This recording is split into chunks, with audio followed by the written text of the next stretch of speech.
C'est une scène à peine croyable. Un homme emballé dans du film plastique à bord d'un avion de la compagnie aérienne Turkish Airlines.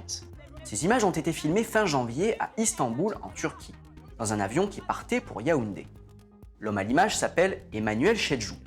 C'est un commerçant camerounais et les autorités turques voulaient l'expulser au motif qu'il détenait un faux visa de transit.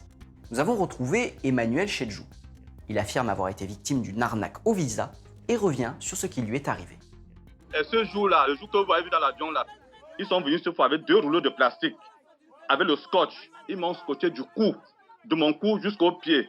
Ils ont pris la mousse et le papier jetable là, ils ont mis dans ma bouche, ils ont bandé ma bouche afin que je ne puisse pas crier, puisque les 2 premières fois, ça a échoué parce que je criais. Et j'ai fait au moins 2 heures de temps dans l'avion en attendant que les passagers entrent. Quand ils entraient, je transpirais. Puis tellement, eux-mêmes regardaient, pensaient que peut-être c'est une évacuation sanitaire. Il y avait un policier blanc à côté de moi, un policier blanc à gauche, un autre policier blanc devant moi. Eux tous dissuadaient la population pour dire que non, il n'y a aucun problème. Comme je m'étouffais déjà tellement, j'ai donc décollé ce scotch, puisque j'avais transpiré jusqu'à ça se décollait déjà. Je me suis donc levé, j'ai commencé à crier, à appeler au secours.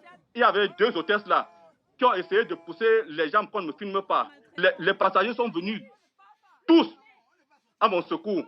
C'est là où maintenant ils m'ont transporté encore vers l'immigration. J'étais dans ce centre de détention d'Istanbul. J'ai remarqué vraiment les pratiques racistes à l'intérieur. Dans ce centre, vraiment, je vous assure, les Noirs n'ont pas parole. Les Noirs sont parqués dans une chambre. Aucun Noir n'a dans le téléphone. Les Européens, ils ont leur téléphone en main. On les donne le Wi-Fi gratuitement. Plusieurs personnes ont confirmé à notre rédaction avoir été témoins de ces comportements discriminants envers les Noirs. Après son expulsion avortée, Emmanuel Chedjou est resté coincé dans un hall de l'aéroport d'Istanbul 2 jours sans rien à manger.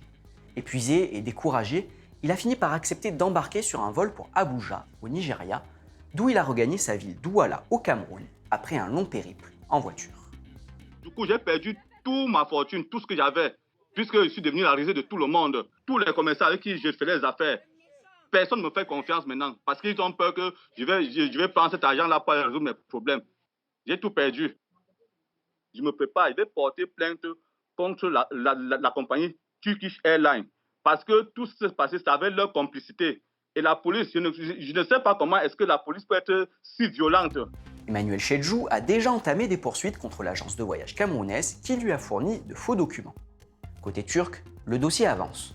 Suite à la publication de notre article, le ministère de l'Intérieur turc a dénoncé une pratique inacceptable et annoncé l'ouverture d'une enquête administrative.